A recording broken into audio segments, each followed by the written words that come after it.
Syarikat siapa? Tentulah syarikat BN.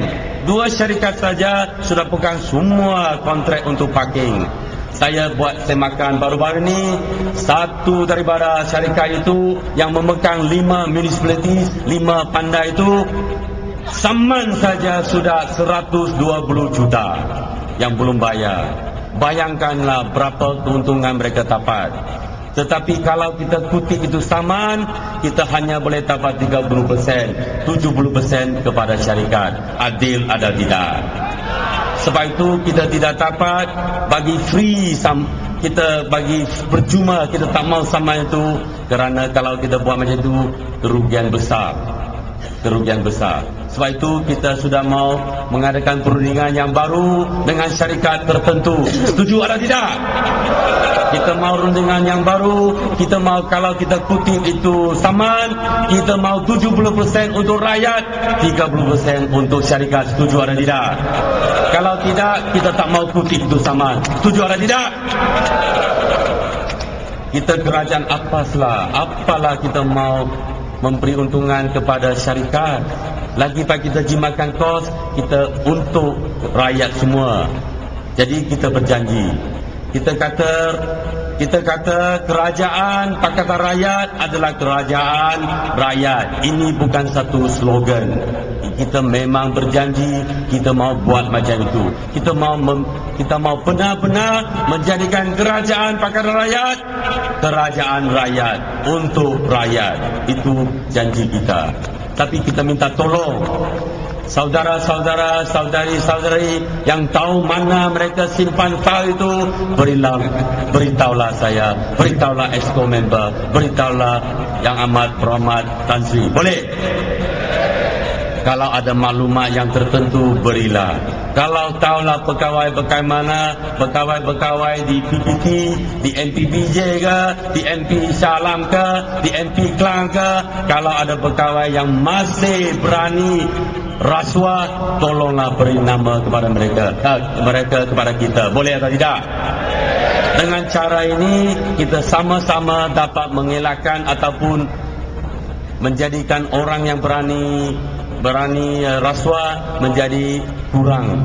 Kita kurangkan orang yang berani rasuah. Dengan cara itu kita dapat menjimatkan lebih banyak lagi wang untuk rakyat. Sebab itu kita minta walaupun semua orang kata ada rasuah di sini, ada rasuah di sana, tetapi saya nampak orang yang berani datang ke hadapan dengan kita, beri bukti dan sebagainya, masih kurang. Sebab itu saya minta kerjasama semua orang. Kalau saudara berani bagi maklumat, kita berani membuat siasatan, kita berani tangkap mereka. Kita berjanji kita mau tangkap. Kita tak takut sama dia. Oh, kalau you tangkap dia bawa something, pukul sama kita. Itu kita tidak takut. Kita hanya takut kepada Tuhan.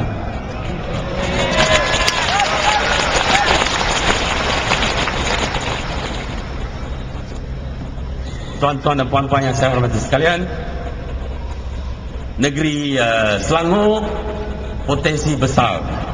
Negeri Penang, Pulau Pinang, negeri Perak, negeri Kedah, semua negeri Kelantan, kita ada masing-masing ada potensi yang besar. Kalau kita semua negeri ini diuruskan dengan baik, dengan berkesan, dengan cara bersih seperti baju yang dipakai oleh saudara Mat Sabu, bersih, kita boleh lawan dengan Singapura satu hari. Kita boleh, sebab potensi tidak banyak. Kita ada banyak tanah. Singapura ada apa? Kita ada minyak. Singapura ada apa? Kita semua ada. Kita ada kedah, kita ada kelapa sawit, kita ada padi, semua ada. Kalau kita tidak menyeleweng, kita ada potensi yang besar. Setuju atau tidak? Sebab itu kita minta semua orang tolong. Semua rakyat tolong, Cina ke, India ke, Melayu ke, orang asli ke, semua tolong beri kerjasama kepada kerajaan yang baru.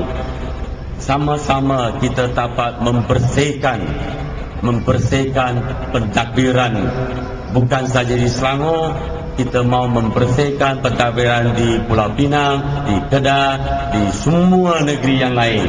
Kita boleh kalau ada kerjasama daripada rakyat, kerana ada sokongan rakyat, kerana ada makal sakti, kerana ada kuasa rakyat, kerana ada people's power, kita telah menang di 5 negeri. Dengan lagi kerjasama rakyat, kita boleh bersama-sama membersihkan pentadbiran di semua kerajaan di bawah pentadbiran Pakatan Rakyat. Saya difahamkan tak sampai 100 hari, kita besar kemungkinan kita dapat menghalau Pak La dan geng-gengnya. Saya difahamkan, saya pun ada keyakinan, kerana kalaulah saya ahli parlimen di Sabah, kalaulah saya seorang ahli parlimen di Sarawak, kalau saya dijanjikan bahawa royalti untuk minyak atau gas boleh ditambahkan lagi sehingga 20%, saya pun masuk Pakatan Rakyat. Saya pun masuk. Sebab ada keuntungan untuk Sabah dan Sarawak. Tak macam sekarang, hanya 5% saja. Setuju ada tidak?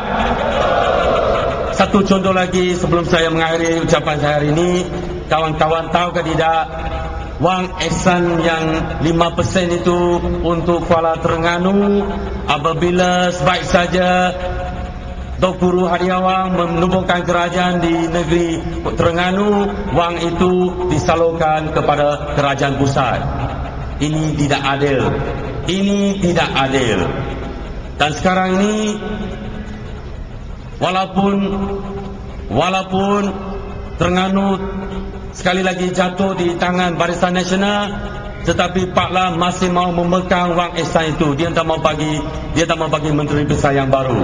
Dia tak mau. Sekarang menteri besar Terengganu sudah minta wang ehsan itu disalurkan terus ke dalam tangan negeri Terengganu. Saya bersetuju. Saudara macam mana? Setuju. Kalau tidak, sekali lagi mereka akan gunakan wang ini untuk Monsoon Cup. Monsoon Cup ini walaupun 1 minggu saja, di tahun 2006 dia pakai 250 juta. Di tahun 2007 dia gunakan 300 juta. Tak tahu apalah, 1 minggu saja Monsoon Cup. Kita orang Malaysia pun tak tahu apa itu Monsoon Cup, tetapi wang 300 juta sudah digunakan oleh Pak La dan geng-geng mereka. Mana boleh. Sebab itu kalau wang ehsan ini terus dipegang oleh Pak La, samalah mereka tahun ini sekali lagi akan ada mengadakan Monsoon Cup sekali lagi. Mungkin kos belanjawan sudah mau sampai 400 juta. Siapa untung? Siapa rugi? Tuan-tuan dan puan-puan yang saya hormati sekalian, kita ada peluang, kita ada kuasa, kita ada peluang, kita ada kuasa, kita jangan bersia-siakan saja. Sebab itu saya sekali lagi minta maaf dan juga minta tolong bahawa kalau kita buat kesilapan, tunjuklah kepada kita. Apabila ada cadangan yang baik, majukanlah kepada kita. Bersama-sama kita membersihkan Malaysia. Sekian, terima kasih. Sisi Fajar. Nandri, Wanakkam.